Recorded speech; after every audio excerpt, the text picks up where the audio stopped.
Chers auditeurs, chers téléspectateurs, bonsoir et bienvenue ici à Bruxelles, ou en direct de la capitale belge, avec Baudouin Ambawichi du site internet congoindépendant.com. Nous allons interroger en exclusivité Monsieur le Président de la République, Félix-Antoine Tshisekedi. Bonsoir.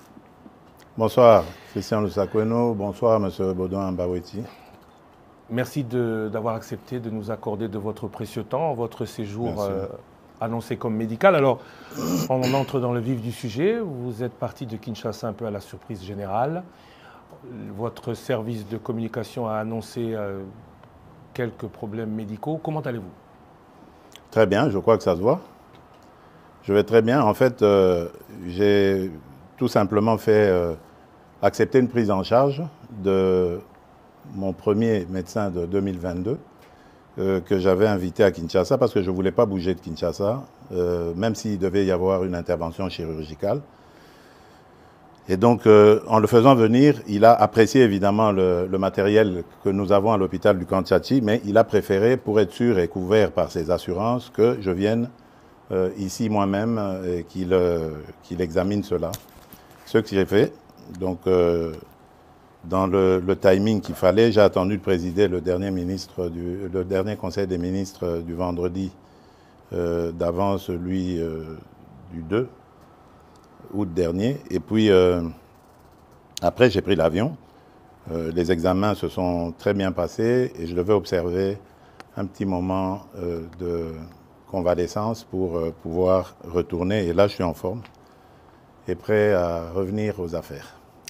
Monsieur le Président, quand comptez-vous rentrer au pays exactement? Bon, le plus tôt possible. Vous le saurez très très bientôt. Vous êtes totalement rétabli donc?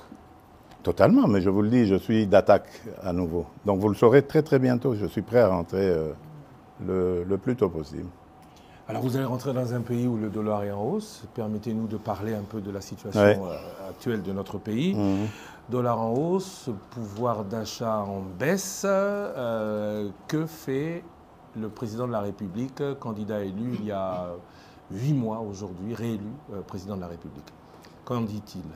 Il se solidarise évidemment avec la population. Je sais que ça fait partie d'un de mes engagements, celui de réduire le pouvoir d'achat. Et la première ministre, Madame Judith Souminois, est très très bien outillée et instruite pour faire face à ce genre de choses. Hier, il y a eu la commission ECOFIR qui s'est réunie sous la présidence du vice-premier ministre, ministre de l'économie, M. Moukoko Samba, et qui a pris un train de mesures qui, je suis certain, vont baisser la tension sur les marchés. Et à propos du dollar, bon, c'est le combat habituel. Vous savez, nous avons une économie fortement dollarisée qui dépend beaucoup de toutes les fluctuations de cette dernière monnaie. Et nous essayons de prendre des mesures assez urgentes, mais qui seront difficiles évidemment à mettre en œuvre parce qu'il faut inverser la tendance actuelle à faire dépendre notre économie de l'importation en produisant localement.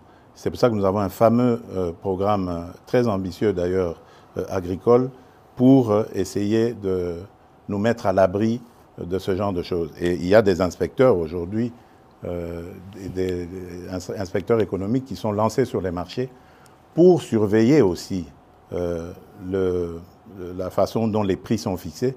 Parce qu'attention, ça peut aussi être une cause ou une raison de sabotage. Vous savez que nous sommes un pays en guerre. Nos ennemis essayent de nous déstabiliser de toutes les manières qu'ils soient. Ils le font par la guerre et peuvent le faire autrement aussi par la hausse des prix.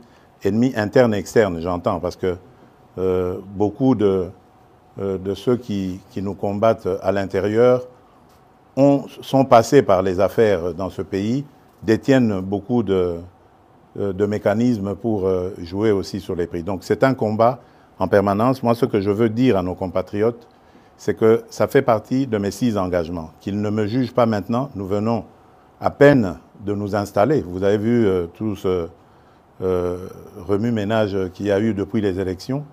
Le gouvernement souminois ne vient vraiment que de prendre les choses en main, qu'il continue à nous faire confiance. Ils m'ont fait confiance le 20 décembre 2023. Eh bien, qu'ils continuent à me faire confiance. Je respecterai mes 6 engagements jusqu'au dernier. Monsieur le Président, j'ai une question un peu dérangeante.